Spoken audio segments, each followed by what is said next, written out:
commencer d'abord par di gërëm di sant ñi nga xam ne ñëpp ñëw nañ fi tey ji ànd ak ñun ci li nga xam ne mooy cérémonie officielle lu lancement wu 3e phase bi. loolu li ko indi mooy liggéey ba nga xamante ne jotoon nañ ko def te jël benn Union européenne àndoon ci ak ñun jàppale woon ñu financièrement jox ñu ay moyens yoo xamante ne taxoon na ñu dem ci nit ñi d'abord ñu xam changement climatique li muy def comme effet ak li nga xamante ne mën nañu ko indil ci loraange. ñoom it ñu approprié ko ñu mettre en place ay comité muy am engagement communautaire bu réel ñu liggéeyoon aussi ci 2e phase boobu jëm ci li nga xamante ne mooy defar benn plan climat nga xamante ne dañuy xam ñun vraiment ci suñu biir ñaari villes yi Pikine ak Guédiawaye la nga xam ne moom mooy niveau effet de serre yi nga xam ne dina fi am waaye it mayoon nañu ñu jël quelques bâtiments yu mel ni lycée bu Thiaroye grande mosquée bu Pikine ak lycée Seydina Limamou Laye jàppale leen ci la nga xamante ne moom mooy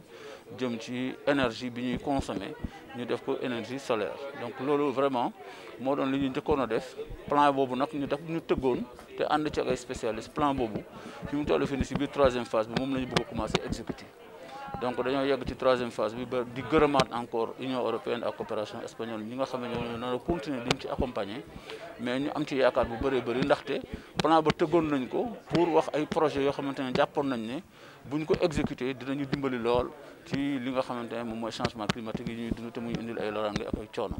ñu wax ne nag léegi loolu buñ ko amee ba ñoom ñu nangu ko am nañu yaakaar ne dina am projet yu bëri yu nekkoon ci biir plan bi dinañ ko commencer exécuter te buñ ko commencer exécuter day jëm ci yokk suñu kattan ak suñu mën-mën ak suñu résilience jëm ci changement climatique yi mais jàppale ñu aussi ci wàññi émission gaz à effet de serre bi jëm ci ay bâtiments surtout ay édifices publics mais mun na dem ba yegg sax ci gestion ay déchets solides ñu am ci ay financement yoo xam ne dina tax loolu it ñu mun a am nu ñu ko mun a defee ba mun a yaxanal la nga xamante ne lii moom mooy gaz yi nga xamante ne dañ koy émettre te mu ñu indil ay loraange par la suite. waaw coopération espagnole mu ngi ci Union européenne aussi nee nañu ba léegi seen loxo mu ngi ci am nañu yaakaar ne dina gën a mën a bëri doole que la nga xamante ne jotoon nañ ko am parce que bii passé nii demoon nañ ci ba ci 800 000 euros lu toll ci juróomi téeméeri noonu lañ koy waxee juróomi téeméeri millions yoo xamante ne yi ak lu teg loo xam ne Union européenne jàppale woon nañu ko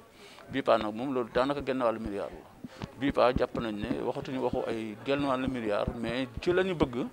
buñ ko amee accompagnement bi aussi ne fi projet yi ñu yore suñ ko demee ba mën ko exécuter